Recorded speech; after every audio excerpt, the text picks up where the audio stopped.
And welcome back. 20 minutes after 7 o'clock, Lieutenant Governor Dan Patrick in Austin threatening to hold up legislation if he does not get his way. He wants that transgender bathroom bill passed, and he wants to give tax relief to property owners. Patrick holding hostage what in Austin is called the Sunset Bill that would allow some state agencies to continue operating even if a review of their operations is not completed. Otherwise, they'd have to shut down. And House Speaker Joe Straus from the other side of the Capitol does not want lawmakers called back for a special session. Well, I agree with the Speaker. It would be good to avoid a special session. But I do not agree that we can just pass the budget in a sunset bill and call it a day. Both the transgender bathroom bill and the property tax relief bill passed the Senate. They're pending in the House. It's a standoff on this side of the Capitol with that side of the Capitol. Alana Arocha covering the legislature for the Texas Tribune. She is live in Austin. So the bathroom bill, a top priority for Dan Patrick and the most conservative Republicans in the Senate. The House kind of lukewarm about this. Why?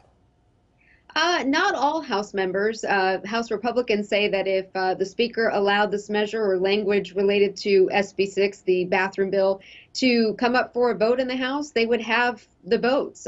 Patrick outlined yesterday that the bill now has some 80 co-authors. That's 4 more than it needs to pass that chamber. So this is just a matter of differing priorities between Speaker Straus and Dan Patrick. And there's a very powerful business lobby that thinks that the bathroom bill is a bad idea, and they are certainly flexing their muscles.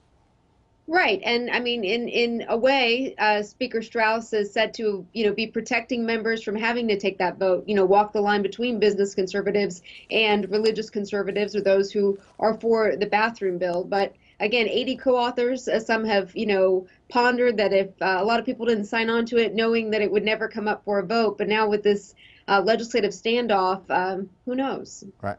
The legislature has very few things that it must do, according to the state constitution, in the time that it's in session once every 2 years. One of the things it must do is pass a balanced budget. Is that in jeopardy? That's still, it's not unusual for that still to be being hashed out between 5 members of the House, 5 members of the Senate. This time around, it's not so much of the spending measures as far as what they'll spend the money on, but where they'll get the money from.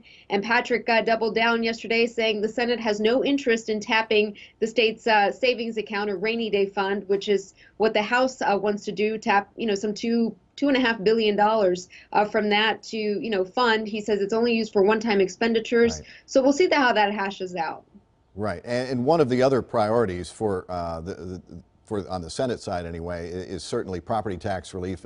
We have anybody who owns a home or a business or anything, you get the assessment in the mail, and they are going up 10%, then 10% the next year, and 10% the next year.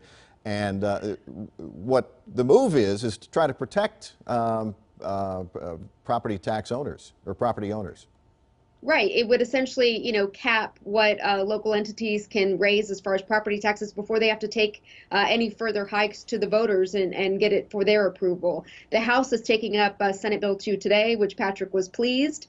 But, it's not the only measure that he's, holding hostage, if you will. Okay, lightning round, really quick. We're out of time. But what are some of the other things that have to get done? Have to get done.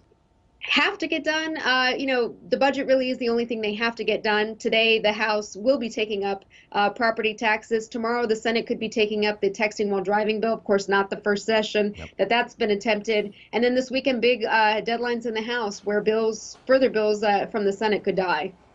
All right. Thanks very much. Appreciate you joining us. A link to the Texas Tribune and Alana's reporting on fox4news.com.